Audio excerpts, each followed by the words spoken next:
I never saw in 14 years of my remote job sales like this on a camera. The Fujifilm X100, the 6th new version that has been launched yesterday, has made crazy pre-order numbers. And now it's time that I give you an exact, accurate, data-driven information how good it's selling. As you know, as a rumor guy working this business for now nearly 15 years, I have contacts to all major stores around the world, from Asia, Europe and the US. So I made a quick chat with all of them that were available yesterday, and I asked them to give me the numbers of pre-orders and also comparison with pre-orders with like Sony and Nikon cameras in the past. And obviously I cannot give you the exact data they gave me. It's that's something obviously they asked me not to do, but I will give you an average of sales of that camera compared to, for example, a camera like the Sony A7cII that has been launched back in August, or Sony A7cII and the Sony A7cR. So I asked the store owners, I received from some of them the numbers, and to give you the exact number, if for every Sony A7C II or Sony A7R camera that they pre-ordered in the first day when it was launched, they made over 50 pre-orders of Fuji X100VI. So more than 50 times the pre-order numbers compared to the Sony A7C II and the Sony A7cR. Compared to the Nikon ZF, it's like 35 times, or something like this higher. That's an average between different stores worldwide. So this is something unseen. They really say they never saw something like this. If you think I'm making up numbers, it's easy for you to check. Just call your store owner, local store, and ask them how many pre-orders they made yesterday with the Fuji X100VI. I bet whatever you want that I'm right, that I will tell you we had crazy sales. So make that call. The number I gave you is the right number. It's an average, so maybe in some stores it's 30 times, some stores 70 times, but it's that level of magnitude of more sales. And this really made me think a lot. Also tonight I really couldn't sleep because I wondered what's the reason behind. I wondered what this means for other companies. And there are a couple of answers I think I found, and it's based on my experience, and it's based on the numbers I got and the contacts I have. First of all, the one thing you have to understand is Fuji X100 series has been very hyped on social networks like TikTok and so forth, so it was sold out and many were waiting to get an update. It's a camera that particularly is loved and wanted by the younger generation, and therefore there was the perfect combination of factors that drove these kind of sales. And I do believe, yes, this was quite a unique scenario, but I think it could be repeatable if companies start to think smart, thinking like the younger generation. The point I want to make in this video is that tech doesn't really matter. Every camera is nowadays good enough. So even if you buy a used camera from 5 years ago for $200 on eBay, it's good enough for your photography. Camera companies like, for example, Sony, they are very focused on the tech, and they forget about style, design, and the new kind of demand that is coming from the younger generation. And I do believe they have to listen to me carefully, but even more important, listen simply to the number of sales. They have contact to stores, and that's something also Canon, Nikon, other manufacturers have to do. It's about time to understand that the camera market is actually not dead, but it's changing, and if they understand the change, they can make new big sales like the Fuji X100VI.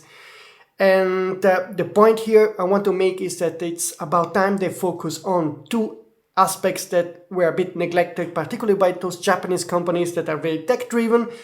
The first one is the style of the camera, and the second one is the usability. So those two things are now more important than before. The tech is no more important. IBIS now can correct for X stops. You have 50 something plus megapixel sensors and you don't need more. Every camera now shoots crazy fast frame rate. There isn't something that is missing on the tech side.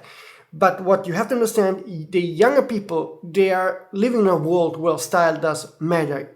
And I don't care if you like this or not, this is another philosophical question, but they buy clothes, bags, shoes, and whatever based on a design language that they like.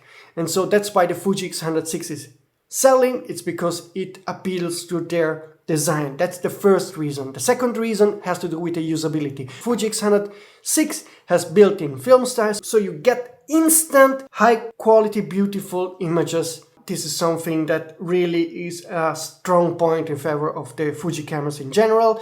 And I think the combination between those two aspects, plus also some unique things like the hybrid viewfinder, which is something very unique for the Fuji X100VI. And if you ask me from a technical point of view, do you need a hybrid viewfinder? Of course not.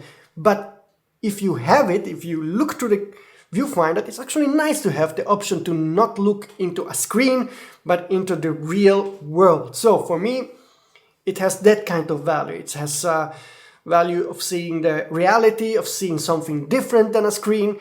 And of course, on a screen gives you more advantages because you can display the perfect bouquet, whatever, and so forth. But companies have to understand the world is changing, particularly among the young people. And the companies that will understand this, they will win over a customer base that will potentially could stay for their entire life. So if a 18, 20, 25-year-old guy buys a Fuji and likes the camera, he will probably buy the new Fuji when it comes out in 3-4 years, or another Fuji system camera, and so forth. What's also important in the case of the Fuji X100V is that it's a fixed lens camera, and while some see it as a limitation, it's also a sort of liberating aspect, because first of all, it makes it accessible to every potential customer, because when you buy a camera that is interchangeable, you have to think twice because you're buying it a system, then you have to think what kind of lenses I could buy, and maybe, you know, you're doing a mistake, it would have been better to buy a Nikon Z or Sony E, whatever other system. While with the Fuji X100V, you just don't have to think about this. It's a fixed lens camera, so you are not buying into a system, you're just buying a camera with a lens that's fixed. It has one purpose, one goal, and it fulfills that goal. From what I heard, it's also selling among Sony, Nikon and Canon shooters that have interchangeable cameras, and they buy as a second stylish camera, as a street camera option, that Fuji X100VI. So fixed lens cameras actually have surprising value inside the ecosystem of cameras. We also see this from the Leica Q3 that is selling like hotcakes, even if it's super expensive. So I do believe that cameras like the Sony RX or other fixed lens cameras like the Recon so have a place to be. Another reason why camera design matters is because it differentiates you from smartphone photography. Smartphones are never going to look like nice cameras. They are smartphones. They are flat, that's it. They can be beautiful from a smartphone point of view, but not from a camera point of view. They don't have the controls, the buttons, don't have that kind of, they cannot have that kind of stylish design, vintage design or whatever. This is something young generation will like to use and buy. It's different to go out and shoot with a beautiful camera than just with a smartphone like this.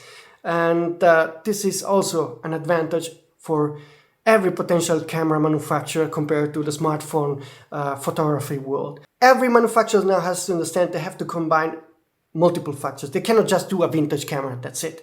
They have to do a stylish camera that is easy to use, potentially even app support. It's something that I'm asking for years now, something that would open a whole lot of possibilities.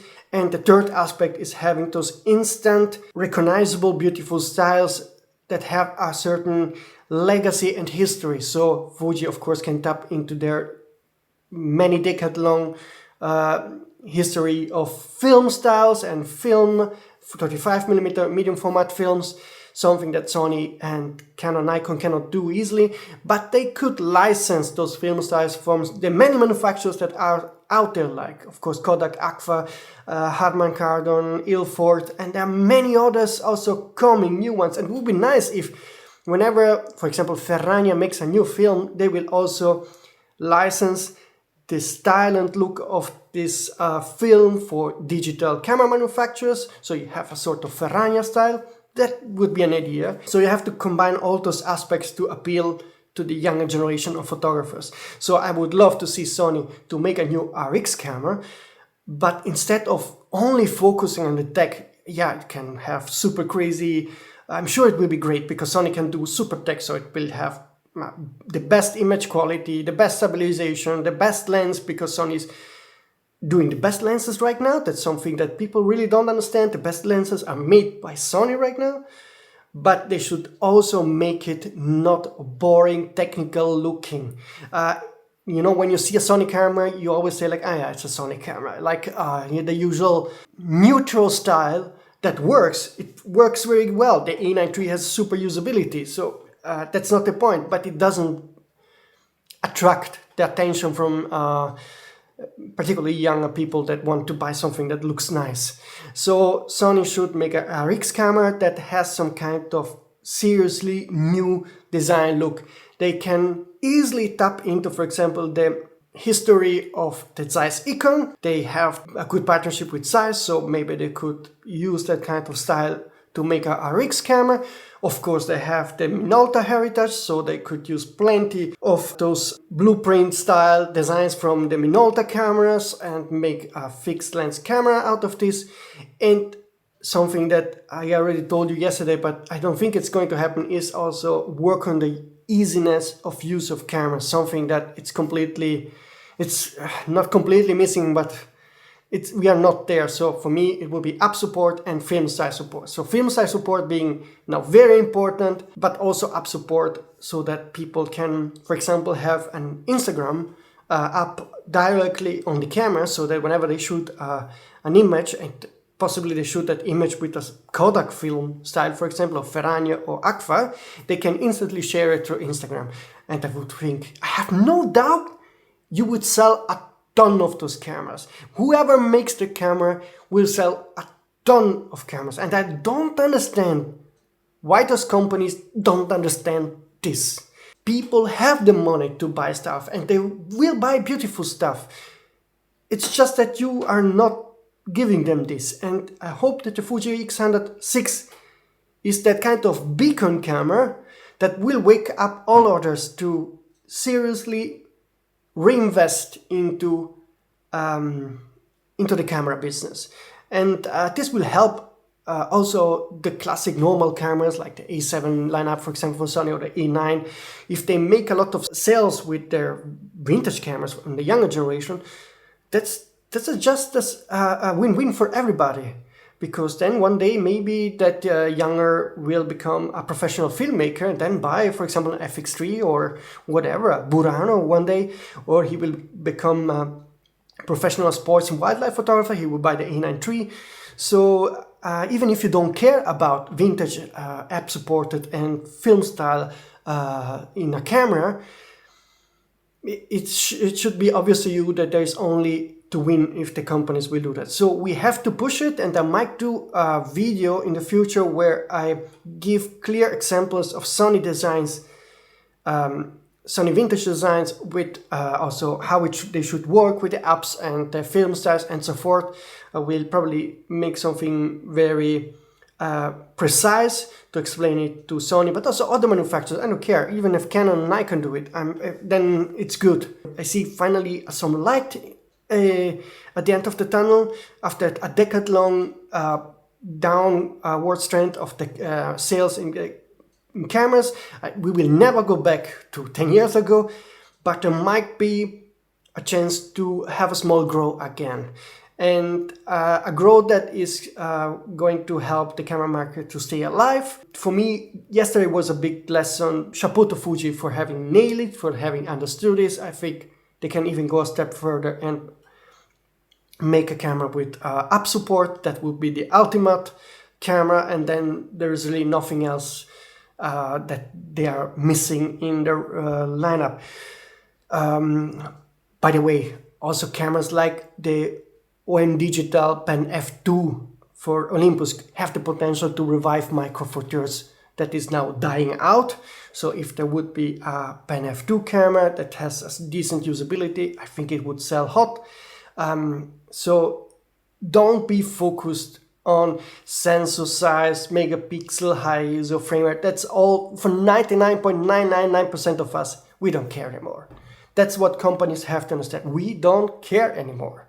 Yes, the A9 III super for those 0.01 sports photographers that will go to the Olympics. Yes, and it's a super nice camera. But 99.9% of us want to have a camera that is not frustrating when you use it, that give me a beautiful image without me having to spend hours on working on levels and so forth, and also that looks nice when you carry with you. It doesn't weigh a lot, it's compact, and I'm really ranting now, so I'm going to stop, but I gave it important info that we have more than 50 times more pre-order numbers compared to the Sony A7cII and the A7cII, more than 35 times compared to the Nikon ZF, and anyway, in all those 14 years, nothing came even barely close to the sales of the Fuji X100VI.